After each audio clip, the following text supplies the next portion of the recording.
Good morning, students. We will come to next topic. How can parties be reformed when there are certain challenges? That means some problems in the political parties. How can they be reformed? See, are political parties willing to reform? If they are willing, what has prevented them from reforming so far? If they are not willing, is it possible to force them to reform? Citizens all over the world face this question. This is not a simple question to answer.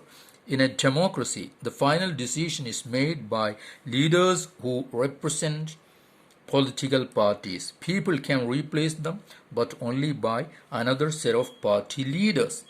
If all of them do not wish to reform, then how can anyone force them to change? See, let's look at some of the recent efforts and suggestions in our country to reform political parties and its leaders. The constitution was amended to prevent elected MLAs and MPs from changing parties. Okay, so that's called defection. So the that was a a law that's passed, or for that the constitution was amended. This was done because many elected representatives were indulging in defection in order to become ministers or for cash rewards. Defection means changing party allegiance from the party on which a person got elected. Okay, for example, a person got elected in Congress party, and after election he is defecting the party and going to BJP. That is now banned. That is an offense. So it cannot be done by an MLA or MP. That is prohibited by amending the constitution. Next, so the MP or MLA changes parties, okay, he or she will lose the seat in the legislature. Okay, if the MP or MLA after election defecting the party, they will lose their seat in the legislature. Okay, this new law has helped to bring defection down. At the same time, it has made any dissent even more difficult. That means in the party, if there is any difference, uh, the any MLA is having, or a group of MLAs are having difference between the leader, then they have to be there in the party. They cannot leave. Now next, the Supreme Court passed an order to reduce the influence of money and criminals. See, we have seen that money power and muscle power is there in the political parties these days, and criminals also are creeping into the parties as candidates. So now it's mandatory for every candidate who contests elections to file an affidavit giving details of his property and criminal cases pending against him. Okay, so the new system has made a lot of information available to the public, but there is no system of checking if the information given by the candidates is true or not. As yet, we do not know if it has led to decline in the influence of the rich and the criminals.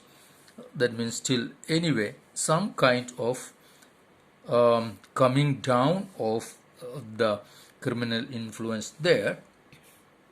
Next, the Election Commission passed an order making it necessary for political parties to hold their organizational elections and file their income tax returns.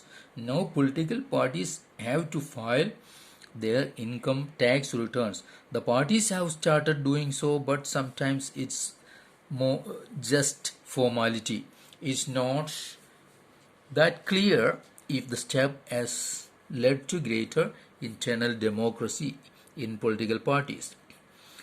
See, besides these, some suggestions are also there. For example, a law should be made to regulate the internal affairs of political parties. Okay, there should be a law. It's a suggestion. It's not a rule or law.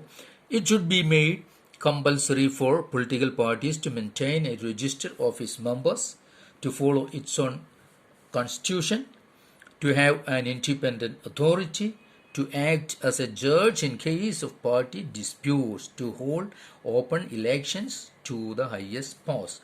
Okay, then other suggestion is that make it mandatory for political parties to give a minimum number of tickets, about one third, to women candidates. Similarly, there should be a quota for women in the decision making bodies of the party. So that's also a suggestion. Then there should be state funding of elections. See, now political parties are funding their election themselves. So it's a suggestion that government should give parties money to support their elections expenses. This support could be given in kind, like petrol, paper, telephone, etc., or it could be given in cash on the basis of the votes secured by the party in the previous election.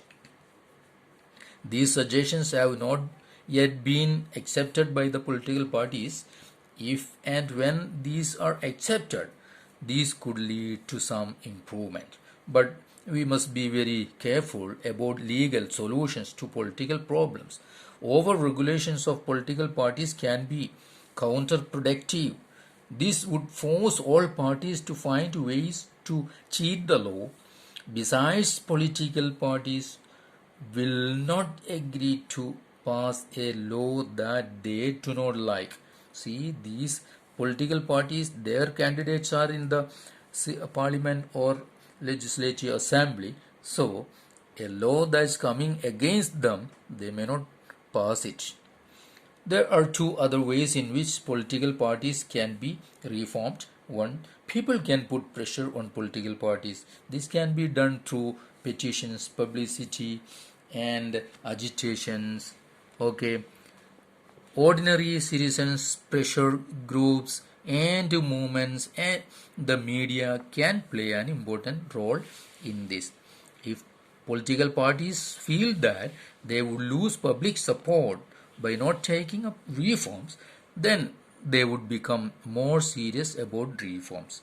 The next, political parties can improve if those who want this join political parties. Okay, then the quality of democracy depends on the degree of public participation.